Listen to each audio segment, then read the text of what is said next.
Vishnu Sahasranama, Shlokam 8. Isanah Pranadah Prano, Jyesthah Sresthah Prajapatihi, Hiranyagarbho Bhugarbho Madhavo Madhusudanaha. Name 65, Isanah, which means the controller. Ishavasyamidam sarvam. Everything here in this world is controlled by the controller. So this is a well-known name for what in the English language is vaguely referred to as God, is in Sanskrit or Indian languages, Ishvara. So this is similar to the name Ishvara. Ishvara is also understood to mean from Ishvara we have the word Aishvarya. But Isanah particularly emphasizes the quality of controlling. So the important point here, or the main point, is that this clearly distinguishes him from all others. He is the one control. He is the controller. We are controlled. The existence of God is a question that has been debated over the centuries, whether or not there is God.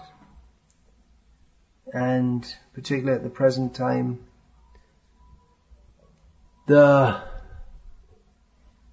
atheistic fold, under the leadership, the controller of the atheists, Richard Dawkins, Pride of England, is battering the theists who simply believe.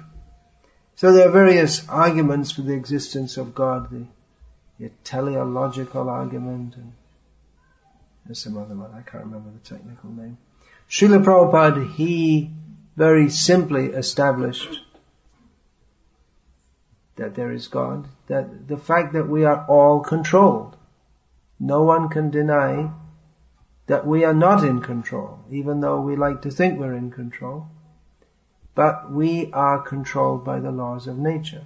We are forced to suffer old age, disease and death. And from Shastra we understand that there's rebirth also. So it's not rest in peace, but you have to get back again to some situation, not peaceful situation. So there are laws that control us. The scientists are busy studying the laws of nature. This morning our professor friend, who at the end of every class I ever give in the Manor, always has some objections. So he's a professor of mathematics. How can the atheists say that they're busy studying science, which is largely based on mathematics? And how can they say the whole universe is by chance if there are mathematical laws? So Srila Prabhupada would make this very simple argument. The fact that we are controlled means that there's a controller. Simple to understand. David Hume, he said, well, maybe there's more than one. So that he wanted to disprove this argument for the existence of God, that there is a controller. He wanted to disprove that by saying that, well, it doesn't mean that there's one controller, there could be more than one. But then if you accept that there's a controller or controllers, at least we have to understand that we are controlled by a higher power, and that at least that point we should accept. So who is that power or powers? That's a question which follows on from that. But if we accept, as we should do, that we're controlled, therefore there is a controller, or maybe controllers, that should be accepted. And how to get information about that? Well, how to understand who that is, then we have to find out from those who understand just like we can understand that there's a government in this country.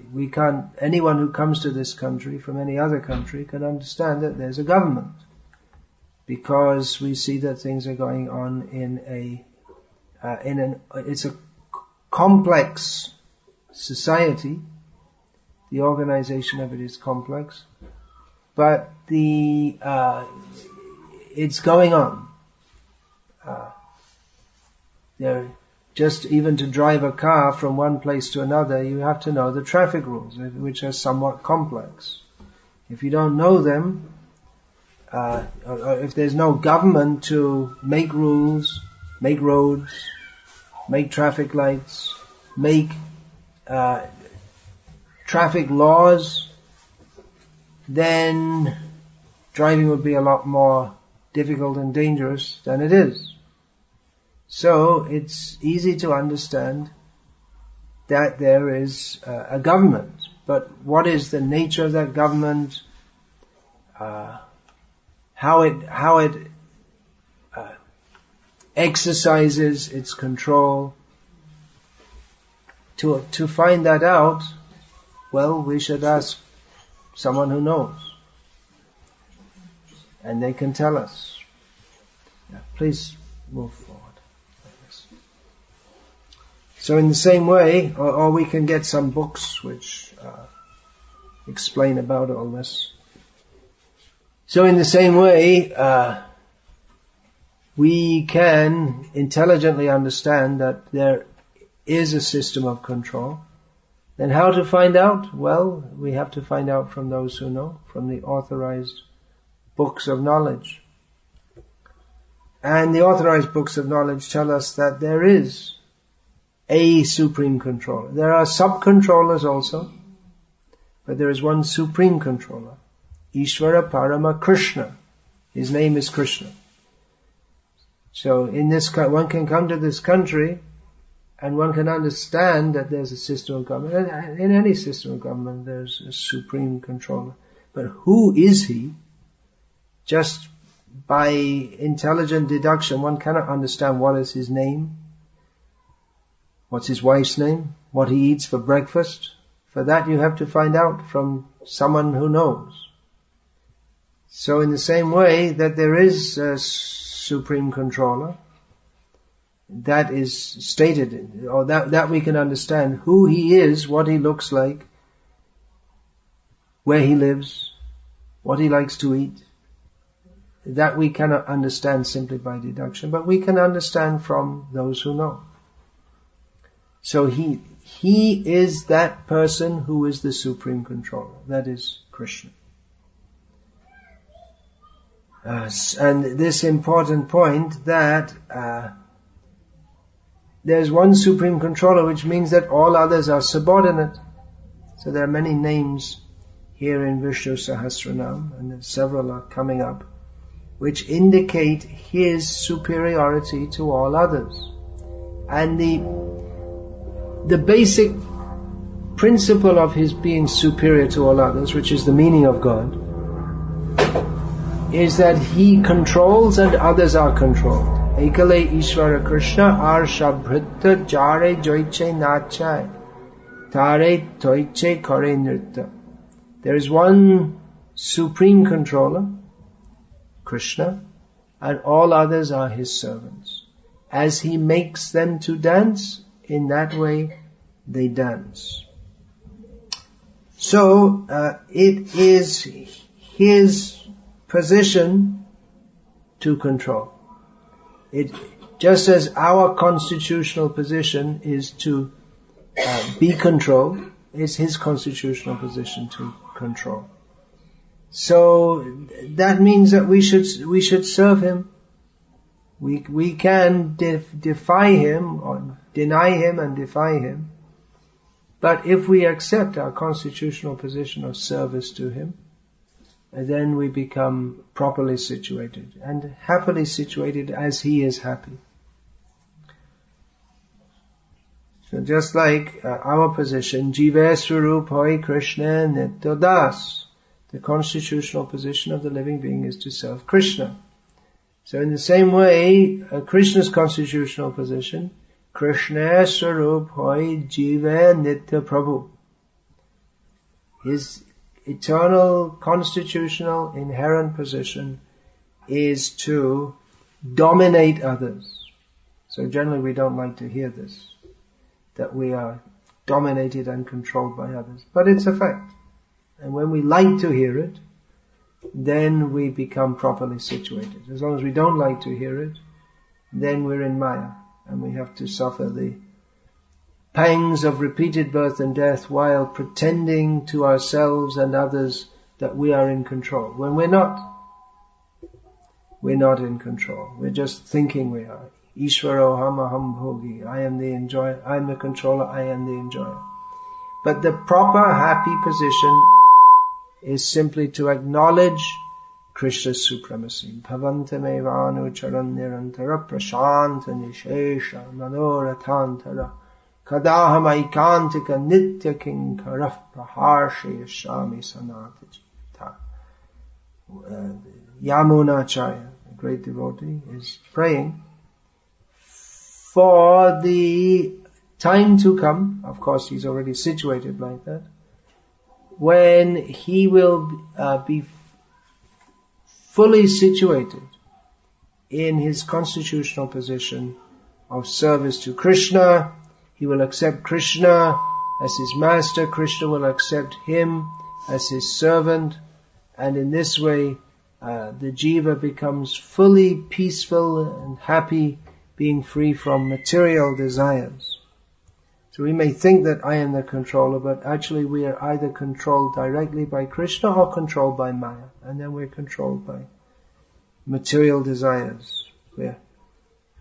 Although we may think we're free to do what we're like, we are pulled here and there by our senses.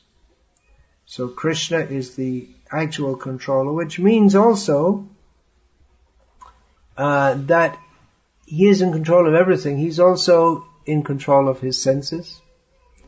His apparently lusty affairs is not like that of a human being. He deliberately engages in those for the sake of his own pleasure.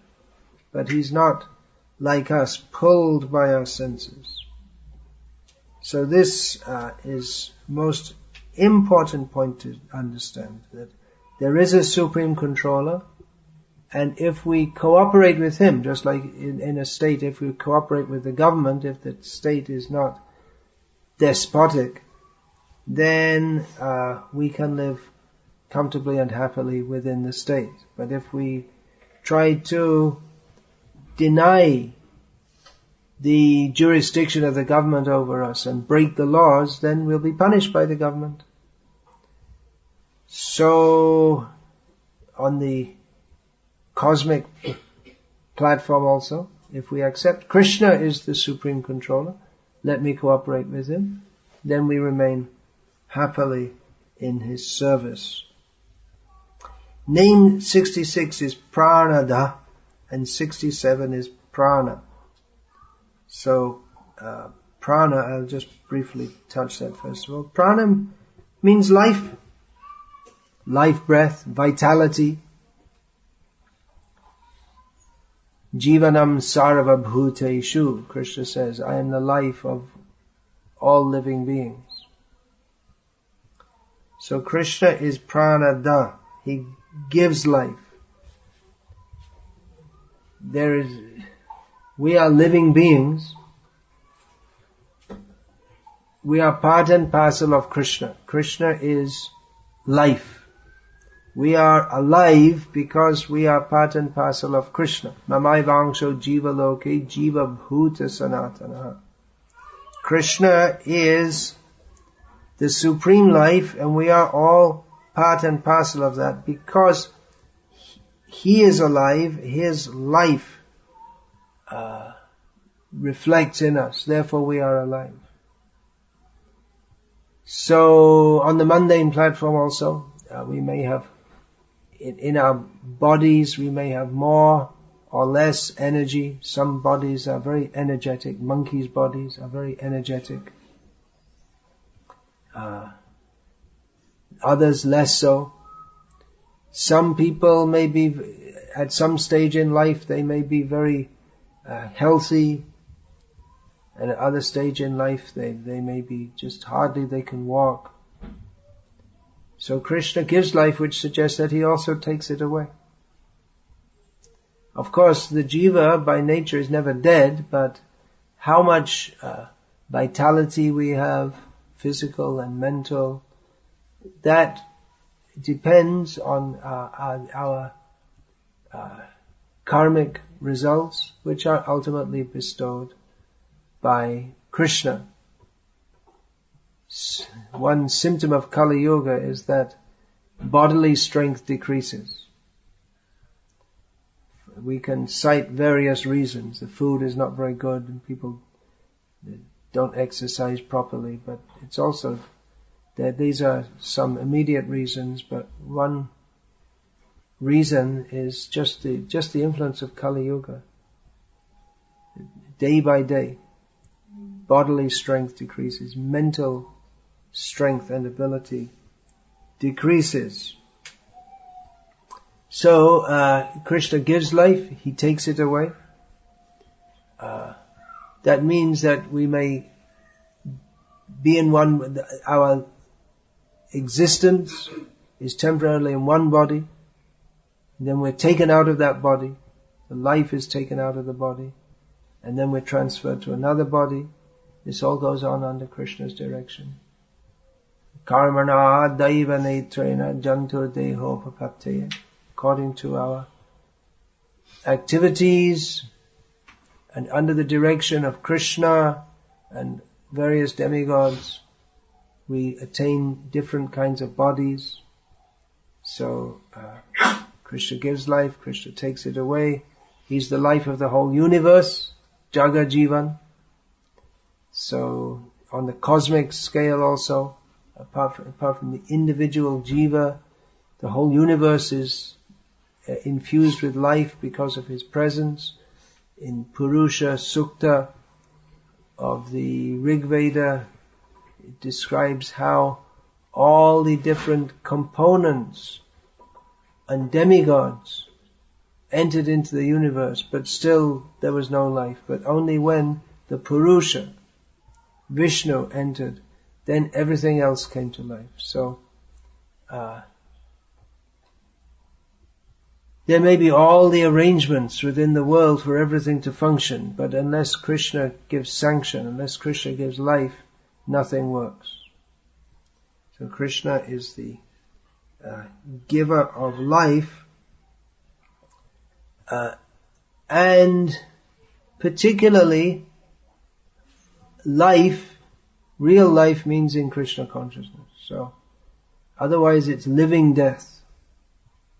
One may be alive and jumping very high, or just like the Olympic Games are coming up, so someone can jump very high, or he can jump very far, can run very fast, or swim very quickly. So that is some physical life. Of course, I always wonder about these Olympic Games, because you can swim quickly, but any ordinary fish can swim faster.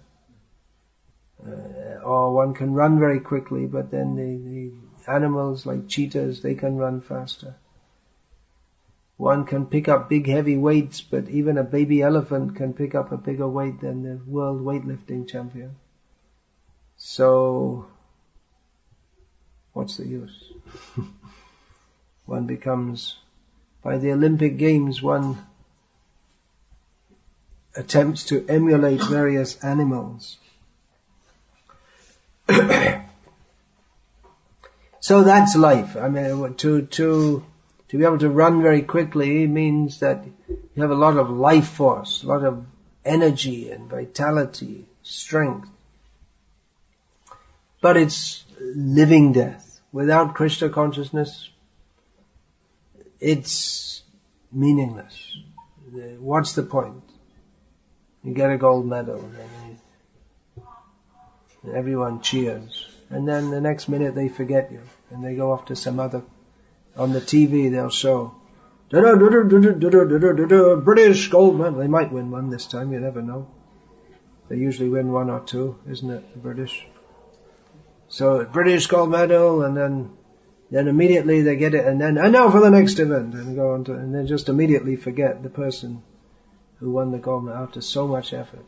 Poor people, they're just, they invest so much of their life and energy into something of only symbolic meaning, and that symbolism is also useless.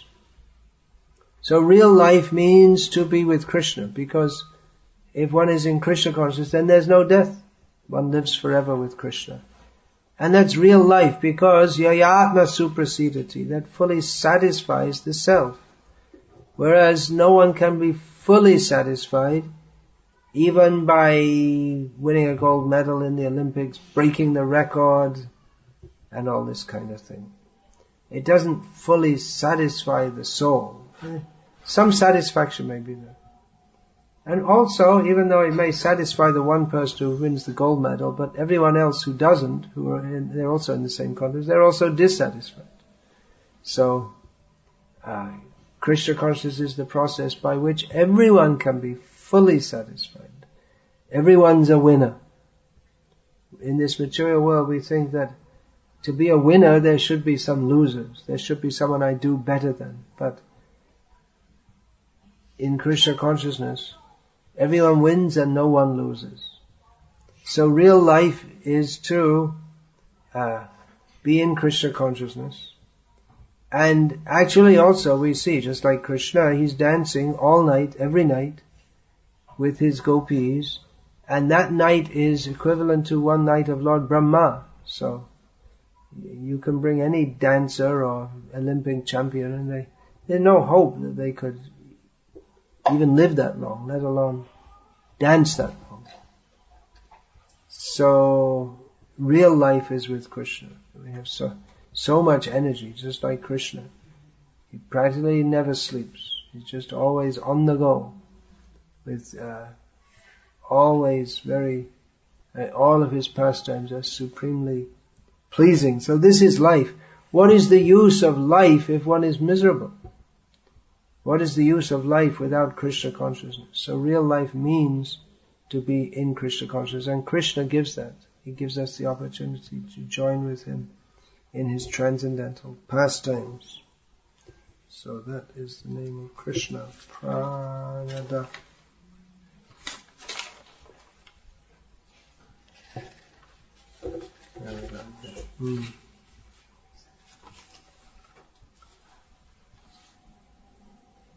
Yeah, we can see that who has got life in Krishna consciousness, they're very bright and alive. Someone who's in the mode of ignorance, they're completely dull. Their eyes are dull, their whole countenance is dull, they've no energy or no motivation, just living but practically dead. In the mode of passion, one is very active, but also very confused. In the mode of goodness, one is externally active and internally peaceful. So one becomes a little bright. In the mode of passion, one becomes lively and somewhat bright, but that brightness can turn to frustration very quickly also. Whereas in the mode of goodness,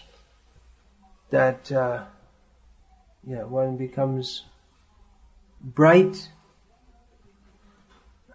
One's consciousness becomes bright, but in pure Krishna consciousness, one becomes resplendent and effulgent, being full of the life of love of Krishna. So name 67 is Prana, which means breath, spirit, vitality, that which sustains.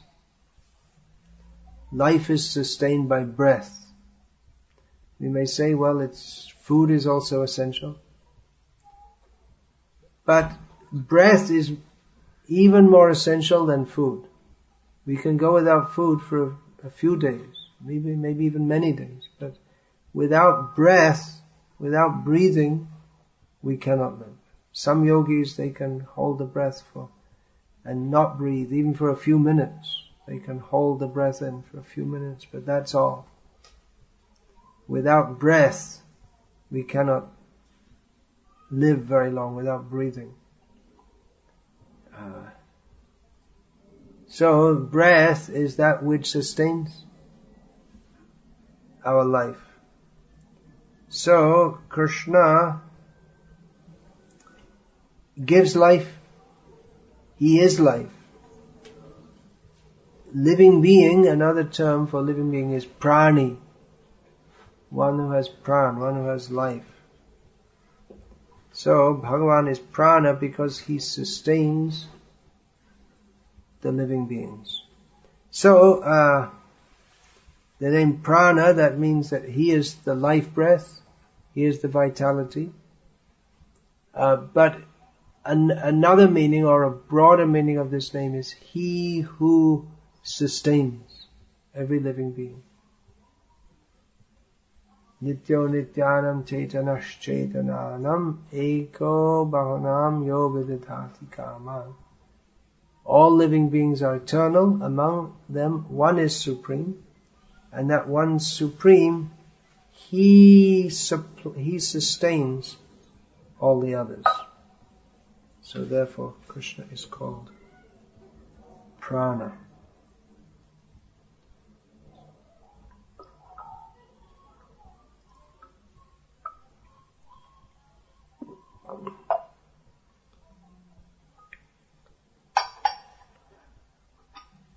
Now the next name 68, Jyesthah. Jyesthah means senior, old. So Krishna is, actually Jyesthah is generally used as senior in terms of age in colloquial Indian languages. But the actual meaning is, who is the eldest? The older than the oldest. Older than all. So, God means older than all because He's the source of all. Everything comes from Him. So He must be older than anyone else.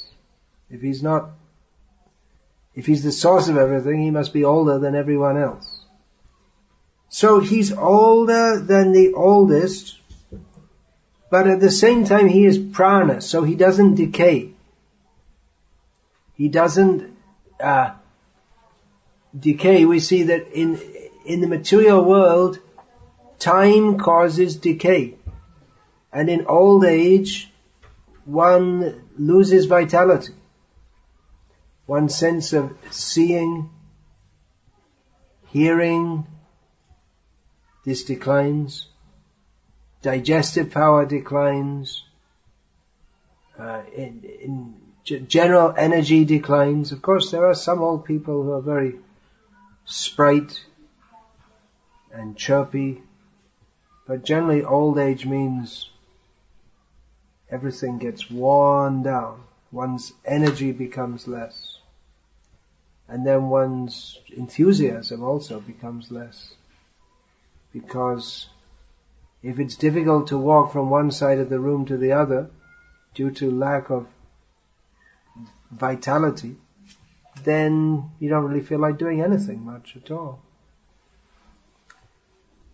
But Krishna, even though He's older than the oldest, He's full of zip, bim. Krishna is older than the oldest, but he's also eternally young, because he's not under the control of the time factor. Adyam Purusham. What is that? Advaitam Achyutam Anadam Ananta Rupam Adyam Purana Purusham Navayovanam Cha. He is described as the origin, the oldest person, but still always a fresh youth. So in Christian mythology they have the idea, or the painting is there, of God looking very old. Because he's the creator of the universe, so he must be very old. And there's a painting of him with a big long beard, white beard, and looking not very happy, angry, because old people often become irritable also. Their life has become disturbed. But this is a complete misunderstanding of the nature of God. He's not under the laws of nature. He is the controller, Isanah. He's the controller of time also. So it's not that his vitality becomes depleted in course of time.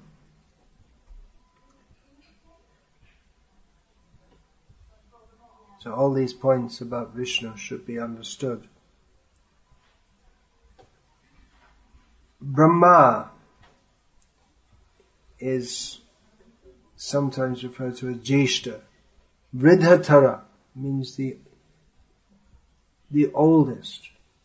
So he's sometimes considered Jyesthah because within this universe he's the first person. But he's also a child of Narayana. So if we say the oldest is Brahma, then older than him is Narayana. Now another meaning of the word Jyesthah is the best. And that's also the next name, Sresthah. Name 69, Jyesthah, means the best. Generally this name Sresthah in colloquial Indian languages means the best. But, well that's correct, but etymologically it means the most glorious. Shreya, we know the word Shreya. That which is the most desirable or glorious. So the superlative of Shreya is Sresthah. So the most glorious, the most desirable, or the best of everything is Krishna. I'm saying Krishna is Vishnu Sahasranama, but we interchange the words Krishna and Vishnu. Prashasyatamo Sresthah, who is the most praiseworthy, is known as Sresthah, which it means the best, but this is how it's understood to mean the best. The most glorious. These three names that have just come here, Pranah, Jyesthah and Sresthah, they also appear in that order in the Chandogya Upanishad. Prano Vava Jyesthascha Sresthascha. So Krishna is the best everything.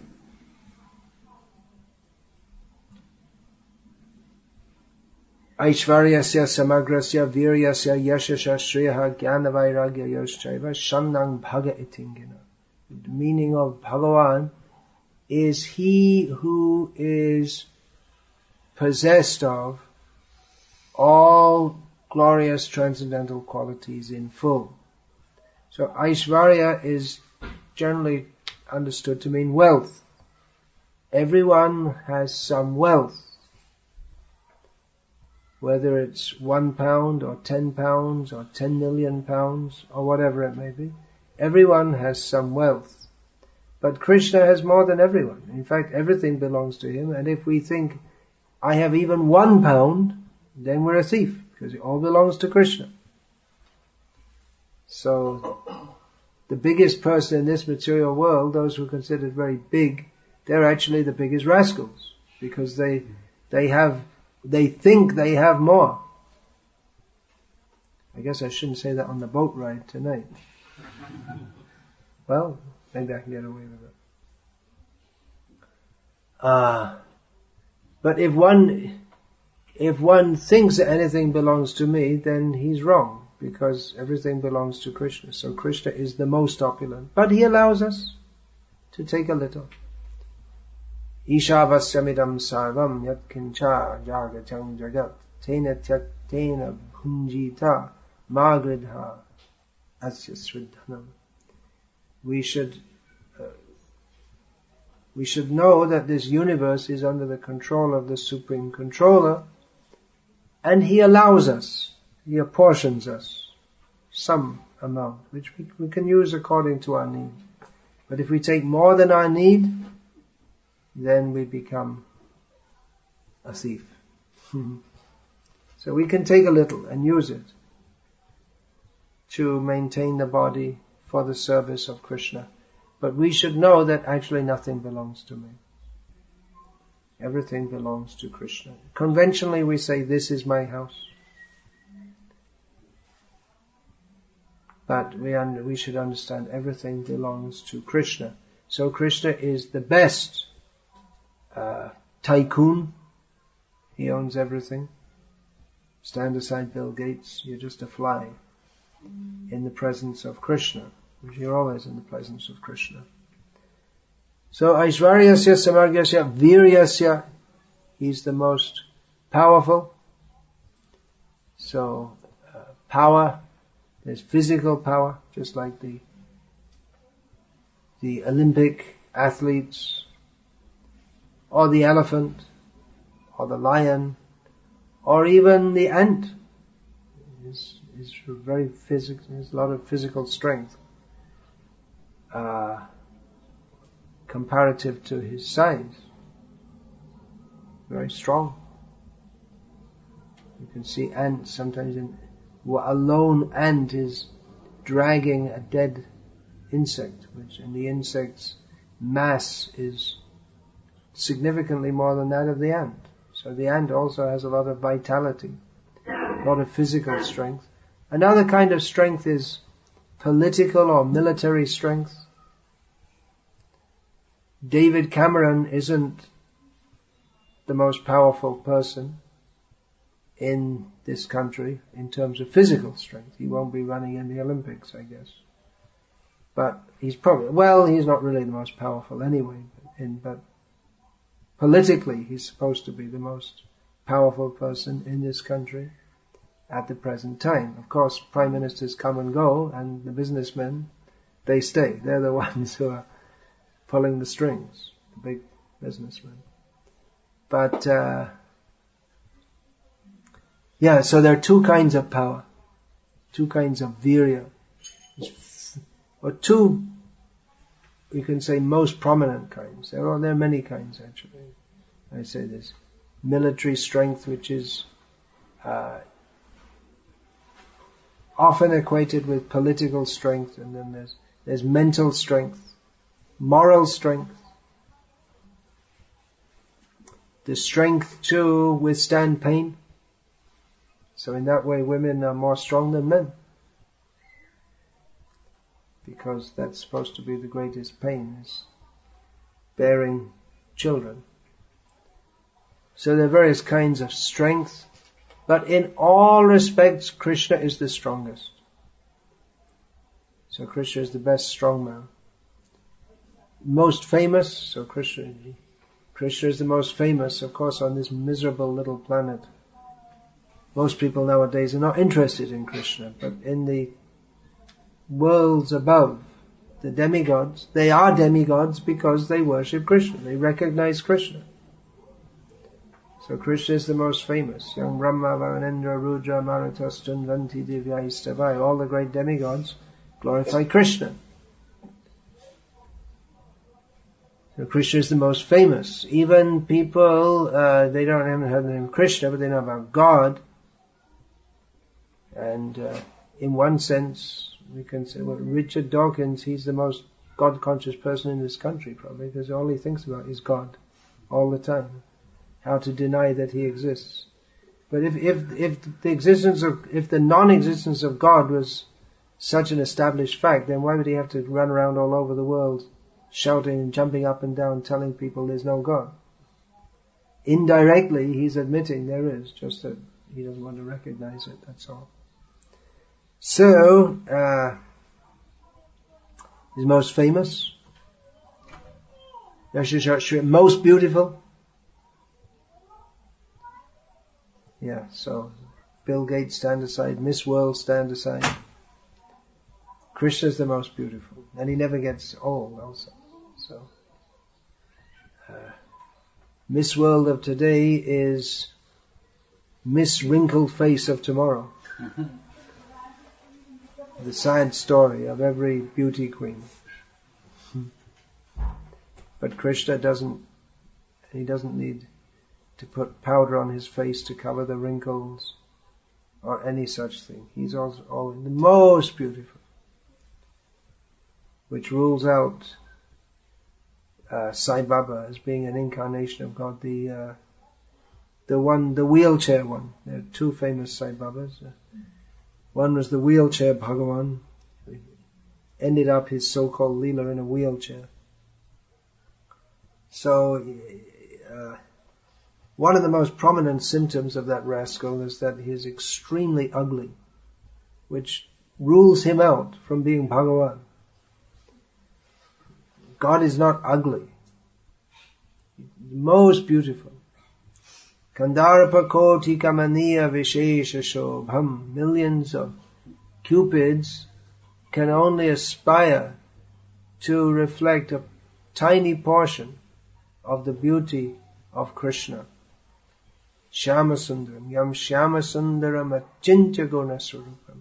He is blackish, beautiful, and the beauty of his form is composed of unlimited, inconceivable, transcendental qualities. So this is Krishna's. He's the best of the beautiful, best in all respects.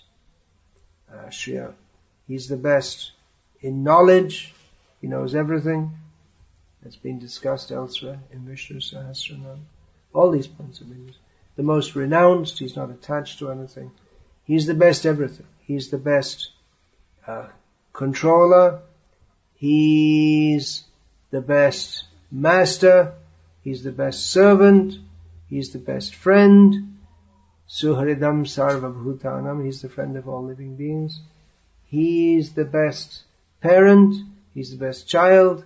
He's the best husband. He's the best paramour. He's the best dancer. In all respects, Krishna is the best of everything. He's the best cheater. When you get cheated, Krishna can cheat you also. So it's no use to try to cheat Krishna. He's a better cheater than us. So he's the best dancer. The devotees of Shiva, they won't agree with this. They'll say, he is Nataraj. Yes, Shiva is Nataraj. He's the king of dancers. But even Shiva is astonished to see the dancing of Krishna. So with all due respects to Shiva and his devotees, we will accept Krishna as the best dancer. Now, he's the best cook. I don't think so. That goes to Radha. And actually, she's the best dancer too. Oh, what's going on? Whoa, whoa, whoa, whoa, whoa. Sresthah. What happened to the name Sresthah? Best. Well, she's the better half of Krishna. So, the feminine qualities of Bhagavan are particularly exhibited by Radha. Krishna is the most beautiful, yes, but Radha is still more beautiful. Krishna is the best singer. But Radha's singing is even more attractive because it can attract Krishna. So Radha, Krishna, ek vastu, kichu nahi bhed. Radha and Krishna are the same. They're the best of the best. They're the best lovers. Best love story. Best romance, everything.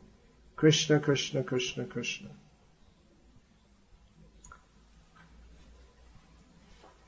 So, Hare Krishna. I'll finish there for now. And does anyone have any questions about this?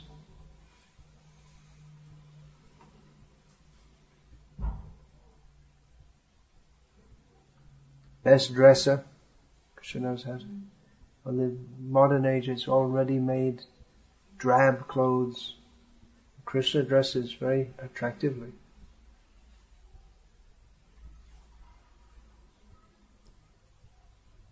So you can also, as grihastas, you can, of course, in Indian culture, even now, women, they tend to dress quite attractively compared to this just some jeans and some dull t-shirt. But men also, you'll find, when you go to Dwarka, you'll see the priests. They all have different, according to the day of the week, they'll have different color of dhoti and bagalbandi. You know this bagalbandi? You tie it up, this shirt. So very attractively dressed. And traditionally in Vedic culture, men also wear earrings, gold, so many things.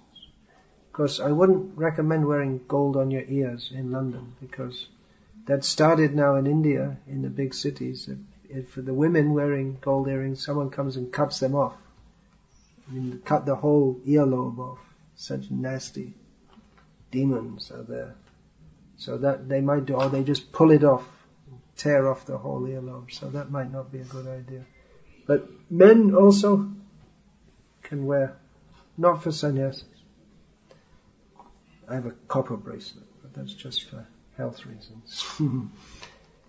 So that's part of Vedic culture. Of course, some grihastas are very renounced, but I don't think any of you are very renounced in that respect. You're earning money, and there are different kinds of grihastas. So you can also dress attractively for Krishna. Even this white dhoti actually is much more attractive than this, what you're wearing. So there's some suggestions. Or if you like, you can, instead of buying gold, you can give all the money to Krishna. But Srila Prabhupada said that even not to dress the deities in real, traditionally the temples, they had so much gold, ornaments for the deities, but then again and again the temples were ransacked. The Muslim invasion, one major reason for that was to get the wealth from it. India was incredibly wealthy. All these rascals, they took all the wealth out of India, and then they criticize. You see, Hinduism is useless because they're all poverty stricken.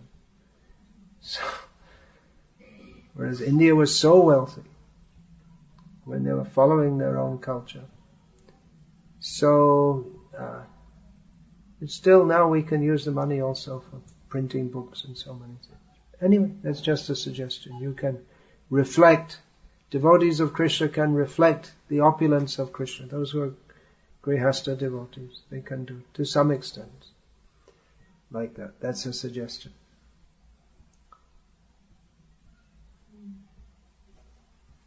So, any question?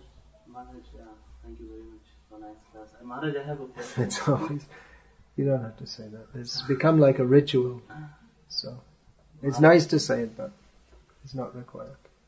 Yeah. So, I heard that one's faith develops according to the state of his heart.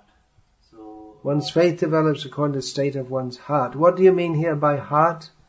Heart is like according to the qualities of the consciousness that person has acquired. Because I was hearing a lecture, and in that I heard that the faith develops according to the heart. State of heart. According to the state of the heart.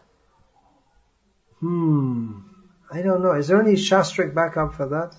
In Bhagavad Gita, there is a word Satvanu Rupa Sarvasya. Satvana Rupa Sarvasya. Yeah. What is it? Shraddhamayo Yang Purusha. Shraddhamavati Bharata. Yeah. So, I was thinking... But that's within the three modes of nature, isn't it? That refers to faith within the three modes of nature. This word Shraddha in the 17th chapter of Bhagavad Gita, that's the usage of the word Shraddha there is a bit different to that in the normal sense of just meaning faith, but it is, as you say, like a state of consciousness. So that's within the modes of nature, yeah. So I was trying to understand that. What comes first? Is it the state of heart attracts the devotion? Does the state of heart attract the devotion? Or the other way around? Or is it the devotion attracts the state of faith? Well, by nature we are all inherently Krishna conscious, and that is revived by association with devotees. Nitya Siddha Krishna Prem Sadha Kabunai Shravanadi Shuddha Chitte Kare Udai. We're all by nature devotees of Krishna. We all have love of Krishna inherent, dormant within us. And that becomes awakened by association with, well, specifically by the process of devotional service beginning with hearing, which comes about by association with devotees. So, our faith may develop according to the kind of devotees that we associate with. Our faith in hopes for happiness in the material world, while giving us faith in bhakti, the devotees, they shatter our faith in prospects for happiness in this material world, which is an obstacle to bhakti. The state of our heart in material consciousness is Ishvaro ham aham bhogi siddho ham balavan sukhi. It's contaminated by a wrong conception of who we are as ourselves as the enjoyers and controllers of this material world. So the first thing, the devotees, what they speak is to shatter those misconceptions. We're enjoined to give up bad association and associate with devotees. Tato du sangha utsrija. What is it? Santa eva tato du sangha utsrija. Satsu buddhiman. Then, no, I said it just now. Santa evasya chindanti manovya sangam uktibihi. We are enjoined to give up bad association. Satsu sajjeta buddhiman. And an intelligent person should give up bad association and associate with devotees. And what will devotees do? They will speak in a manner to shatter our material attachments. That's the first thing. The prospects of being happy in this material world. And along with that, they will give us knowledge of our real life, our happy life in service to Krishna. So, attraction to Krishna in the perfectional state, first we have to start approaching the perfectional state. In the beginning we should hear about the uselessness of this material world and the necessity of surrender to Krishna. In the beginning there's a general the general understanding of our constitutional position as servant of Krishna, that is to be imbibed. And when that consciousness of being the servant of Krishna becomes one with our heart, when we have no other desires, then the nature of that in the realized state becomes gradually revealed to us. And also, as we're becoming purified, we hear about Krishna and his pastimes and his devotees, and as we become purified, in our purified consciousness, we may become attracted to certain associates of Krishna. And then we're directed how to develop that further. But that comes later. The state of our heart at the present time is contaminated, and our devotional feelings are good, but that is to be firmly we have to become fixed in the conception of being the servant of Krishna. Sometimes, Maharaj, not everyone, gets attracted to Krishna consciousness. Their heart gets attracted to different religious paths that they. People get attracted to different religious paths. That's true. So, is it due to their present consciousness, or is it due to the state of their heart? Well, yeah, according to one's present state of consciousness, one will tend to be attracted, just like that's described in Bhagavad Gita, one will be attracted in different ways. People in the mode of ignorance are attracted to eat meat, and so they would prefer some religious process in which meat eating is encouraged. That seems to make sense to them. That God gave us dominion, God gave man dominion over the world, so killing animals is required as part of your religion. So, yeah, if one is in the mode of ignorance, he'll be attracted to a religious process which incorporates much that is in the mode of ignorance. So if the same person comes in the contact with someone who's a devotee or is in a... Yes, if a person who's attracted to, or who's addicted to eating meat comes in contact with devotees, they may, by the power of that devotee's devotion, and it may be that person who's eating meat, that he also had some previous sukriti, and by the combination of the previous sukriti and the association of a devotee, his dormant Krishna consciousness may start to awaken. But generally persons who are very sinful, they're not attracted to Krishna consciousness. They may be attracted to some religious system which encourages animal killing.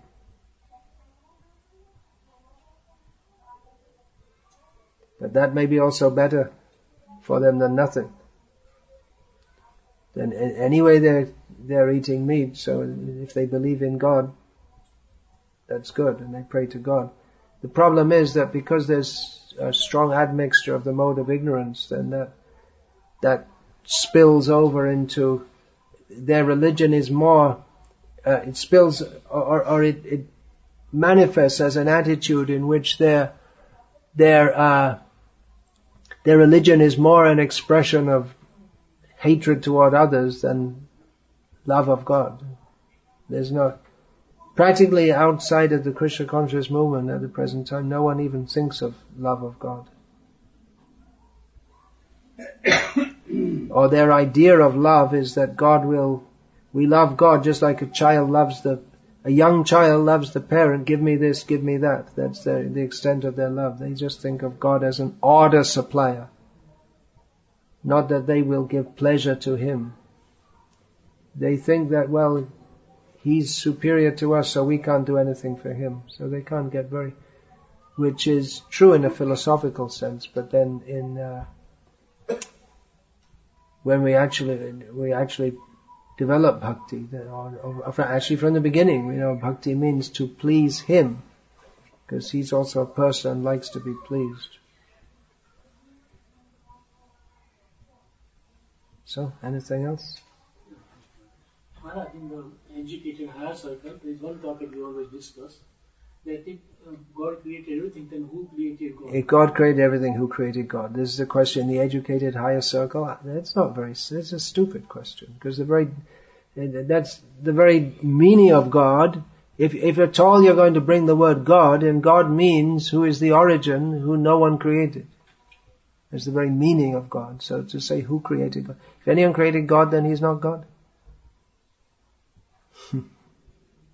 Oh, that's another important point of the Jyesthah, being older than the oldest. Anadir Adir Govinda, he also accepts the position of the son of so many. Dasharath and Kaushalya, of Kashyapa and Aditi, of Drona and Dhara, of Vasudeva and Devaki, of Nanda and Yashoda, of Jagannath and Shachi. So that's another mystery or sweetness of Bhagavan, that even though he is the older than the oldest, and he is better than the best, but he, out of his charming nature, he accepts a position of a subordinate position and appears as if he is junior to others. And Balaram is his elder brother, so he appears as if junior to Balaram, who's also Vishnu. So these are some of the mysteries of Bhagavat Tattva Vijnanam, by which Mukta Sangasya Jayate, by entering into the knowledge of Krishna, the subject matter of Bhagavan, then we become free from material attachments. Hare Krishna. I'll finish there.